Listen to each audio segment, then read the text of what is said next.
LGBTQ plus public spaces in America have become increasingly weaponized by far-right extremists who are hostile to that community. You're probably familiar with groups like the Proud Boys for their role in the January 6th insurrection.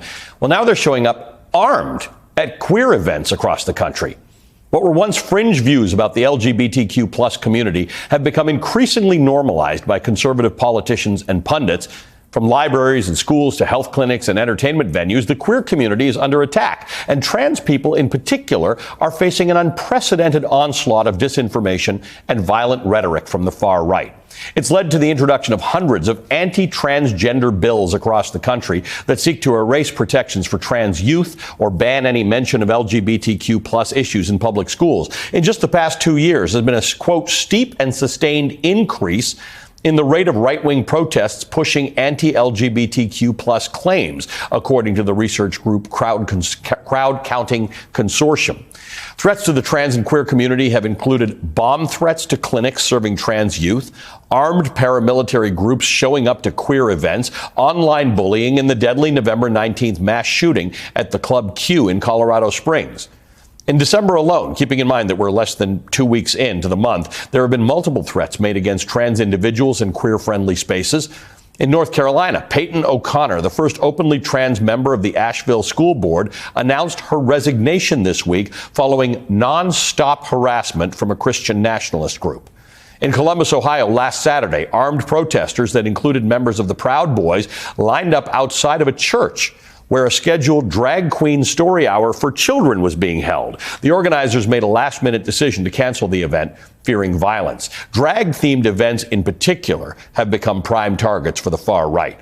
The group GLAAD has so far documented 124 incidents of anti-LGBTQ plus protests and threats targeting drag events. Much of the anti-LGBTQ plus rhetoric has been fueled by Christian nationalist think tanks like the Heritage Foundation, which have provided conservative lawmakers across the country with blueprints for anti-trans legislation. The journalist Imara Jones says that these groups operate as middlemen between far-right internet forums pushing conspiracy theories and conservative legislatures. Writing in Newsweek, she says, quote, "I and my team of journalists have documented how a coordinated campaign of right-wing politicians, hate groups, think tanks, and Christian nationalist billionaires have created an ecosystem to spawn hundreds of anti-trans bills and to create a culture of fear. This effort to dehumanize trans people, picked up by anti-trans figures like Matt Walsh, create conditions for stochastic terrorism like we saw at Club Q." Imara Jones joins me now. She's an Emmy Award and Peabody Award-winning journalist, the founder and CEO of Translash Media, and chair of the Transgender Law Center. Imara, great to see you again. Thanks for being with us. Thank you so much for having me. I'm sorry that we never have you on for a good reason, unfortunately. It's always stuff like this. But there's something I think our viewers need to understand about this. There's always been anti-queer and anti-trans violence and demagoguery in this country. But the research you're indicating tells us a different story, that it is highly orchestrated, and it seems to be done with some sort of political motivation behind it. It's not just plain old prejudice, which would be bad. There's something else to this. No, I think that's right. I think one day we will have Beyond for a cheerful reason. But I think that you're right. I think that there are two motivations that we have to understand that are operating simultaneously. The first is that for the groups that compose what we call the anti-trans hate machine, that they really do want to see trans people out of public life because it's a part of their vision for creating a world where Christ can return to America. And if you're not a part of this world, that doesn't sound like it's something that you're familiar with, but for them, it's orthodoxy.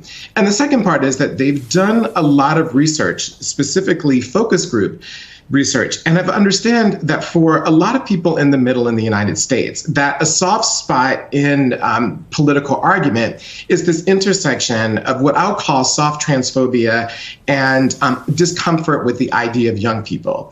And so, like, as they say to boxers all the time, you punch in the bruises. That is, you say you hit in the weak spots. One of the weak spots that they understand for them as a part of a gain to get political control is to make this argument about trans youth, understanding that that can be weaponized. And so that's why there's this hyper focus on young people.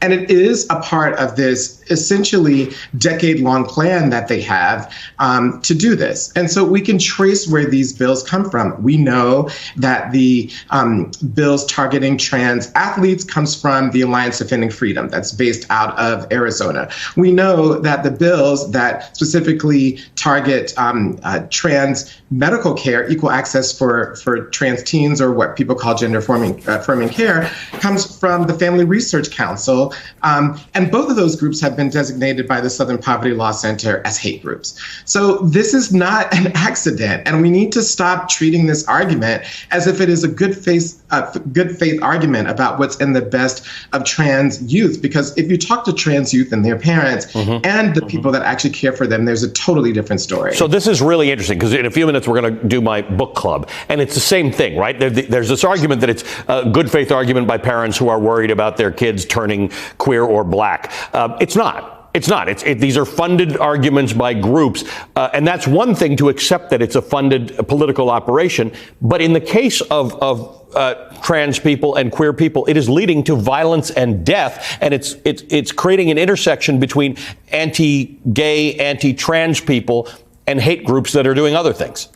That's right. As a matter of fact, the Southern Poverty Law Center says that one of the most underreported stories is the fact that the tremendous growth in hate groups in the United States is actually fueled by those that are focused on gender identity and also LGBTQ issues. So what you have laid out is exactly right. And we have to remember that many of these groups that are anti-trans, including the ones that I named and the Heritage Foundation and many others, if we have 20 more minutes, we could go through them all, is the fact that many of them have learned and road tested these tactics in the anti-abortion movement. And in that movement, what we have seen is that they understand that there's a political wing, that these politically acceptable or seemingly acceptable and reasonable groups. And there's always an armed wing, and that the armed wing and the political wing say that they don't have anything to do with each other, but we know are deeply connected. And January 6th showed us that.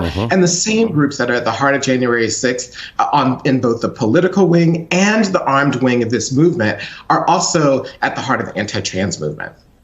Imara, we do have a lot more to talk about on this topic, and I thank you for always taking the time to discuss it with us. Let's continue the conversation. Imara Jones is the founder and the CEO of Translash Media and the chair of the Transgender Law Center.